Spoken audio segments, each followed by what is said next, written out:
আগের মতো আবারও দীপার চরিত্রের দিকে আঙুল তুলছে সূর্য। ভরা মজলিসে দীপার দিকে এমন বাজেভাবে আঙুল তুলছে যেটা কেউ সহ্যই করতে পারছে না। কিন্তু দীপা কাউকে এটা বোঝাতেই পারছে না।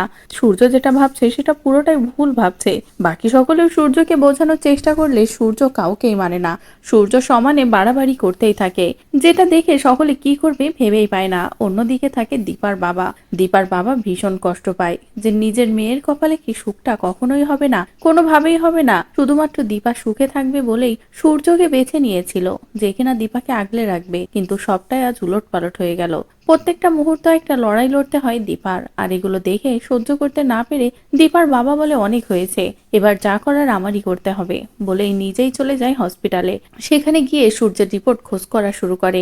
এমনকি রিসিপশনেও জানতে চায় যে ডক্টর সূর্য যেখান থেকে রিপোর্ট করিয়েছিল সেই রিপোর্টটা কি আবারও নতুন করে দেওয়া সম্ভব। তখনই হসপিটাল থেকে আসল রিপোর্টটা দীপার বাবার হাতে তুলে দেয় সকলের। পরেই দীপার বাবা ছুটে আসে এবং সূর্যের সামনে এই রিপোর্টটা দিয়ে বলে, এই দেখো তোমার আসল রিপোর্টটা বাবা। তুমি যে বাবা হতে সক্ষম সেটা আমরা সকলেই জানি, কিন্তু তুমি এটা কখনোই মানতে চাও না। তাই আজ বাধ্য হলাম আসল রিপোর্টটা তোমার সামনে আনতে। তুমি যে আমার মেয়ের উপরে দোষটা দিচ্ছ সেটা তো একেবারেই মিথ্যে। সেটা প্রমাণ করার জন্য আমার এটা করা লাগলো। আমি কখনো ভাবিনি আমার এমন কিছু করা লাগতে পারে। এদিকে সূর্য তো নিজের আসল রিপোর্টটা দেখে পুরো চমকে যায়। সূর্য বিশ্বাসই করতে পারে না যে সূর্যকে এভাবে ঠকানো হয়েছে।